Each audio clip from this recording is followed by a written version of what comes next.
یہ آج سورج کہاں سے نکلا ہے جو ابان حسن شاہ ناشتے کی ٹیبل پر موجود ہیں؟ حسن شاہ میر کے ساتھ اندر داخل ہوتے ہوئے بولا۔ ان کی بات پر احان بھی ہنس دیا۔ وہ دونوں فریش ہو کر آئے۔ حسن شاہ سربراہی کرسی پر بیٹھے جبکہ بائیں طرف رخسانہ بیگم اور دائیں طرف ان کے دونوں بیٹے جو ان کا غرور تھے وہ بیٹھے تھے۔ جی تو بیٹا جی، پڑھائی تو مکمل ہو گئی ہے آپ کی، اب آگے کیا کرنا ہے؟ حسن شاہ نے آملیٹ اپنی پلیٹ میں رکھتے ہوئے ابان سے پوچھا۔ پاپا اب یہ بزنس مجھ سے نہیں ہوگا، اس لیے میں نے سوچا ہے آپ کی پارٹی جوائن کر لوں۔ کہہ تو تم ٹھیک رہے ہو۔ کیوں میر، تم کیا کہتے ہو؟ جی پاپا، جو ابان کی مرضی، ویسے بھی بزنس سنبھالنے کے لیے میں ہوں۔ چلو پھر آج تیار رہنا ہمارے ساتھ جانے کے لیے۔ اوکے ٹھیک ہے پاپا۔ حسن شاہ موبائل پر مصروف ہو گئے۔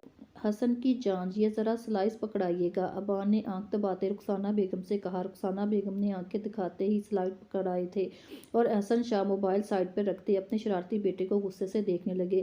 میر نے اپنی ہنسی چھپانے کے لیے گلاس لبوں سے لگا لیا، کیونکہ اکثر حسن شاہ یہی کہتے تھے جب وہ دونوں گھر میں اکیلے ہوتے تھے، مگر پتہ نہیں ان کے سپوتوں نے کہاں سے سن لیا، تب سے وہ اکثر ان کو چڑھانے کے لیے رخسانہ بیگم کو یہی کہتے تھے۔ اوکے مما، میں تیار ہونے جاتا ہوں۔ ابان اپنی بےعزتی سے بچنے کے لیے جلدی سے ناشتہ ختم کرتا ہوا اٹھ گیا۔ پتہ نہیں کب بڑا ہوگا یہ، حسن شاہ مسکرا کر بولے۔ ابھی گھر میں کوئی چھوٹا نہیں ہے نا، جس دن مجھ سے کوئی چھوٹا آئے گا تو میں اسی دن بڑا ہو جاؤں گا۔ وہ جاتے جاتے مڑا اور شرارتی نظروں سے میر کو دیکھنے لگا۔ رخسانہ بیگم اس کا اشارہ سمجھ گئی اور مسکرائی۔ حسن، میں نے آپ ہی سے بات کی ہے، نور کی پڑھائی اب مکمل ہو گئی ہے۔ نکاح تو ان کا بچپن میں ہو گیا تھا، مگر میں سوچ رہی ہوں ایک دفعہ پھر سے نکاح کی رسم ادا ہو جائے، وہ حسن اور میس کو کہتی ہوئی بولی۔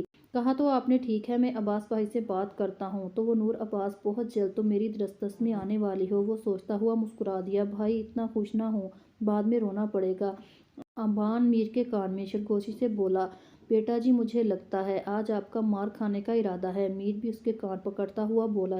اسی طرح ہنسی مذاق میں ناشتہ کیا گیا۔ حور بیٹا، آپ کچن میں کیا کر رہی ہو؟ جمشید لغاری نے نورہ سے حور کا پوچھا۔ اس نے بتایا چھوٹی بی بی جی کچن میں ہے اور وہی آ گئی۔ کچھ نہیں پاپا، بس آج یونیورسٹی سے آف تھا، سوچا اپنے پیارے پاپا کے لیے ناشتہ بنا دوں۔ پھر ہماری ڈول نے کیا بنایا ہے؟ آج موسم اچھا تھا اس لیے آلو کے پراٹھے، آپ کو بہت پسند ہے نا؟ وہ مسکرا کر بولی۔ پسند تو ہے، آپ کو کس نے بتایا؟ پھپھو نے بتایا۔ وہ پراٹھے کی سائیڈ چینج کرتے ہوئے بولی۔ اچھا آپ بیٹھے، ابھی 10 منٹ میں آتی ہوں۔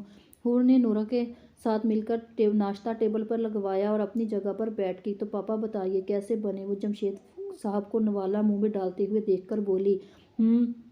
آپ کی ماما کے بعد میں نے پہلی دفعہ آلو کے پراٹھے کھائے ہیں اور ہماری بیٹی نے بہت اچھے بنائے ہیں۔ ابھی وہ ایک اور نوالا ڈالتے جب ان کو اندر داخل ہوتا لڑکھڑاتا ہوا زیب دکھا۔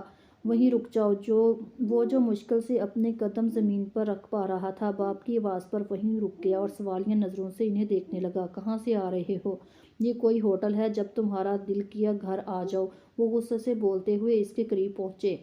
اورنگزیب لغاری کے 3 بچے تھے، بڑا بیٹا جمشید لغاری، پھر رخسانہ لغاری اور پھر مریم لغاری۔ اورنگزیب لغاری اور ان کی بیوی کا کار حادثے میں انتقال ہو گیا تھا۔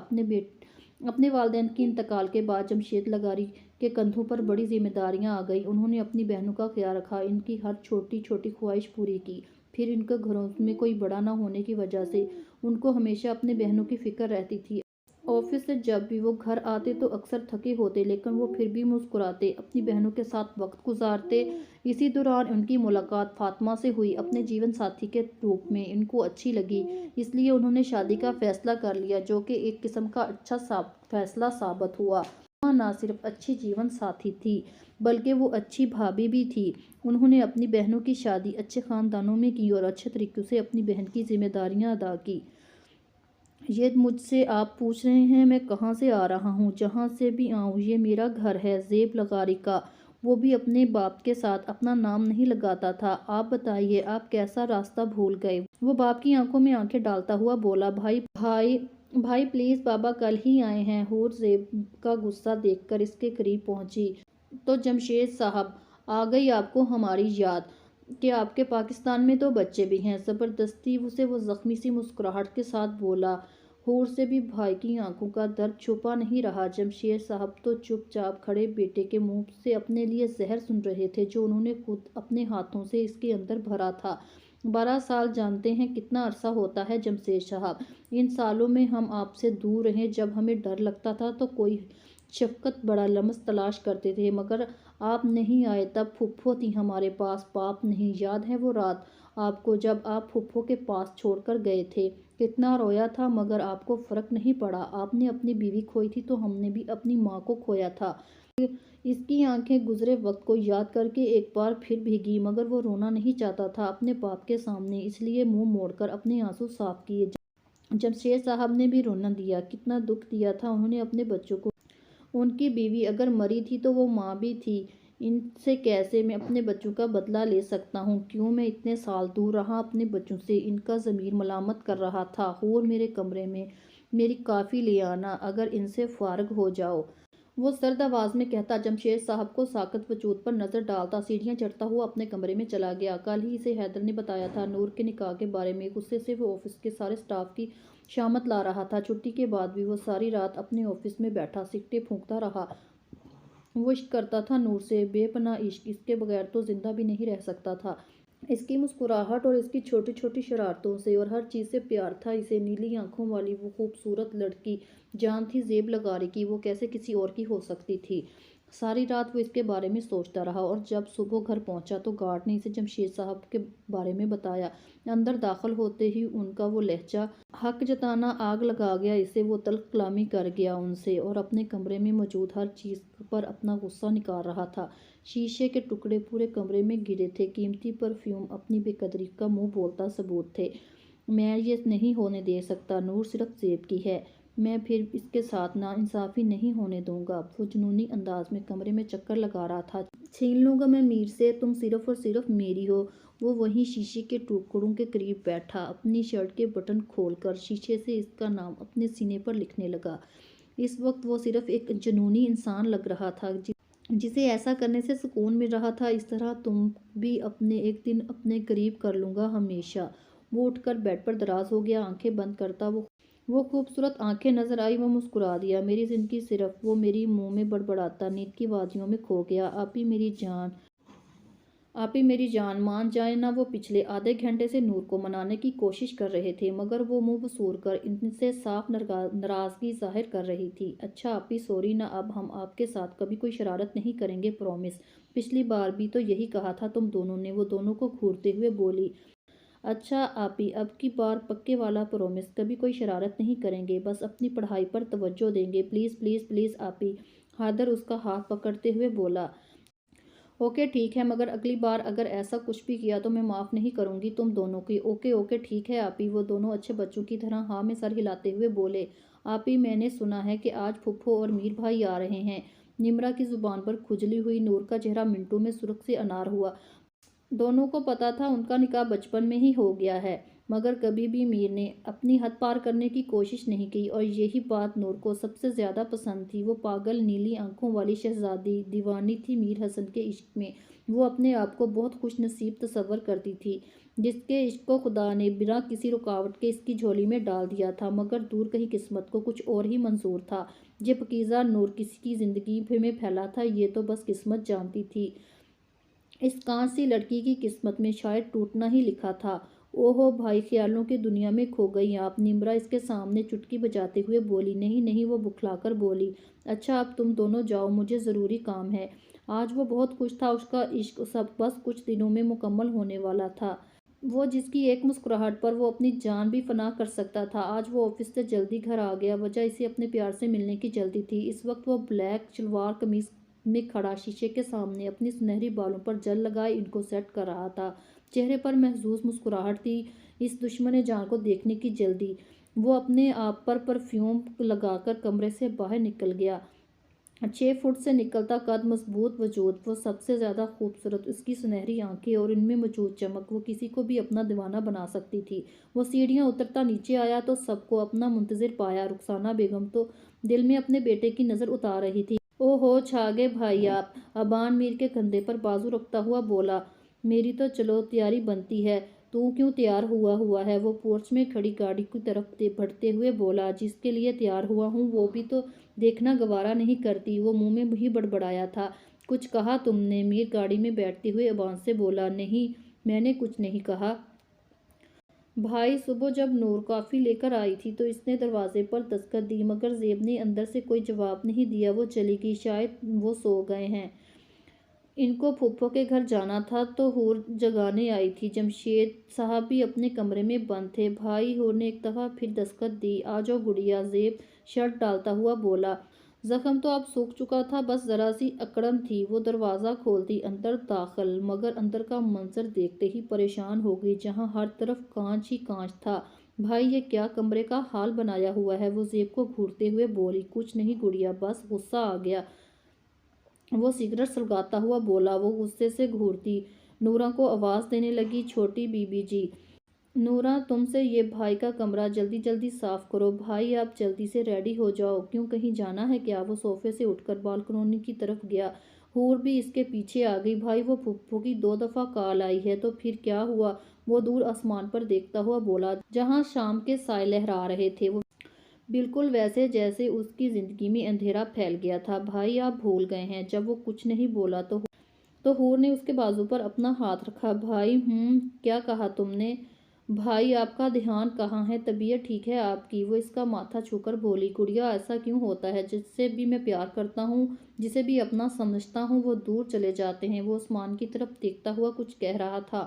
پہلے مما چھوڑ کر چلی گئی، پھر پاپا کو بھی ہمارا خیال نہیں آیا، وہ بھی اپنا غم بھولنے میں ہمیں چھوڑ کر چلے گئے، اور اب نور بھی مجھ سے دور جا رہی ہے۔ کیسے روکوں میں اسے؟ کیسے شامل کروں میں اپنی زندگی میں؟ وہ حور کی طرف دیکھتا ہوا آنکھیں ضبط سے سرخ ہو رہی تھی۔ بھائی سنبھالیں خود کو، جو قسمت میں لکھا ہوتا ہے وہی ہوتا ہے۔ نور تو کبھی آپ کے نصیب میں تھی ہی نہیں، وہ بچپن سے ہی میر بھائی کی ہو گئی تھی۔ نہیں وہ میر کی نہیں، وہ صرف میری اور میری ہے، سمجھی؟ وہ زور سے دھاڑا، جس سے حور بھی ڈر کر پیچھے ہوئی۔ سوری گڑیا، میں نے تمہیں ہرٹ کر دیا۔ جب زیب کو اپنا لہجے کا احساس ہوا تو وہ اور حور کے آنسو دیکھتا ہوا اپنے رویے کی معافی مانگنے لگا۔ ایک وہی تو تھی اپنی، جس کو اس نے ماں باپ بن کر پالا تھا۔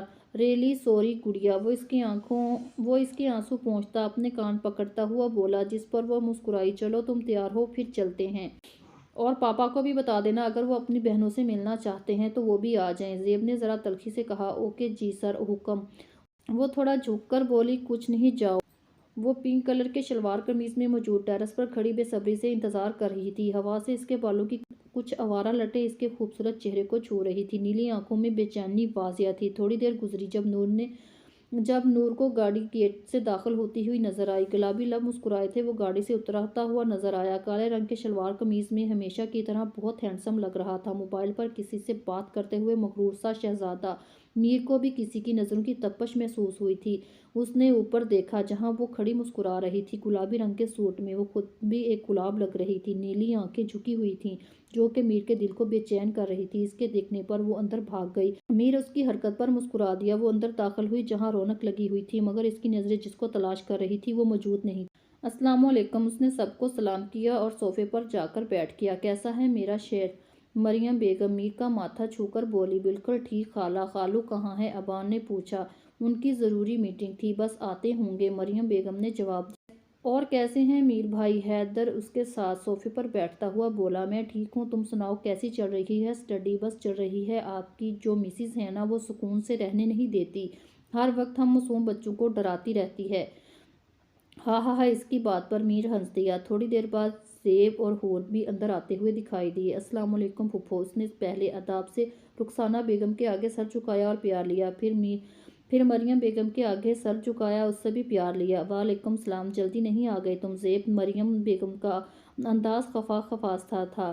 ہائے پھپھو، ہم آپ کے اسی اداب کے تو دیوانے ہیں، وہ دل پر ہاتھ رکھتا ہوا بولا، جس سے سب کے چہروں پر مسکراہٹ آ گئی۔ بدتمیز، ذرا شرم نہیں آتی؟ وہ اس کے کان کھینچتی ہوئی بولی، جس سے وہ ہنس دیا۔ آپ دونوں میری پیاری سی پھپھو ہیں، اب زیادہ مسکا لگانے کی ضرورت نہیں ہے۔ سوری پھپھو، بس بزی تھا، کام کا پریشر بہت زیادہ ہے۔ اور کیسے ہو میر تم؟ وہ اس سے بغل گیر ہوا۔ تم سناؤ؟ میں ٹھیک ہوں، شکر ہے اللہ کا۔ نور آپی، آپ یہاں چھپ کر بیٹھی ہیں، باہر کوئی بے صبری سے آپ کا انتظار کر رہا ہے۔ نور اپنے خیالوں میں گم مسکرا رہی تھی۔ جب نمرہ بوتل کے جن کی طرح حاضر ہوئی، میں بس آ ہی رہی تھی۔ تو پھر چلیں، کب سے بھائی آپ کا انتظار کر رہے ہیں، وہ شرارت سے بولی۔ نور بلش کرنے لگی۔ وہ باہر آ کر رخسانہ بیگم کے پاس بیٹھ گئی۔ ماشاء اللہ، ہماری بیٹی تو بہت پیاری لگ رہی ہے، وہ اس کا ماتھا چوم کر بولی۔ اس کے بالکل سامنے میر بیٹھا، آنکھوں میں چاہت کے دیپ جل رہے تھے، جسے دیکھ کر نور کے گال گلابی ہو گئے، جو زیب کی آنکھوں سے چھپی نہیں رہی۔ کیوں تم مجھ سے پیار نہیں کرتی نور؟ کبھی اپنے اس دیوانے کی طرف بھی دیکھو۔ ہاتھ میں پکڑے گلاس پر اس کی پکڑ مضبوط ہوتی جا رہی تھی۔ ایک دم گلاس ٹوٹا اور کانچ کے ٹکڑے اس کے ہاتھ کو زخمی کر گئے۔ زیب بھائی، یہ کیسے ہوا؟ آپ کا دھیان کہاں ہے؟ نور اس کے قریب پہنچ گئی، ہاتھ پکڑتے ہوئے بولی، کچھ نہیں ہوا، چھوٹا سا زخم ہے، خود ہی ٹھیک ہو جائے گا۔ وہ اپنا ہاتھ کھینچ کر بولا، چپ، ایک دم چپ۔ وہ غصے سے بولی، حیدر جاؤ روم سے فرسٹ ایڈ باکس لے آؤ۔ نور کا اس طرح زیب کا ہاتھ پکڑنا میر کو اچھا نہیں لگا۔ وہ اٹھ کر چلا گیا۔ تم یہاں کیا کر رہی؟ ابا نے ٹیرس پر کھڑی نمرا سے پوچھا، جو اپنے خیالوں میں گم چاند کو دیکھ کر مسکرا رہی تھی۔ اس کی آواز سے ڈر کر ایک دم پیچھے کو دیکھا۔ کیا ہے تم مسٹر بندر؟ ہر وقت کیوں میرے پیچھے پڑے رہتے ہو؟ بندر کس کو کہا تم نے؟ وہ دانت پیس کر بولا، یہاں کوئی نظر آ رہا ہے؟ وہ ذرا اس کے قریب ہو کر مسکراہٹ دبا کر بولی۔ وہ بیچارہ تو صدمے سے اسے دیکھ رہا تھا۔ ابان شاہ، جس پر یونیورسٹی کی ہر لڑکی مرتی تھی، کالی گہری آنکھیں، اچھے سے سیٹ کیے ہوئے براؤن بال اور مغرور سی چال جو اس کی پرسنالٹی پر سوٹ کرتی تھی، مگر وہ پھر بھی کسی کی طرف دیکھنا گوارا نہیں کرتا تھا۔ اپنے لیے بندر کا لفظ سننا اسے کچھ ہضم نہیں ہوا، اس لیے وہ حساب برابر کرتے ہوئے بولا، اگر میں بندر ہوں تو تمہاری شکل بھی چڑیلوں سے ملتی ہے۔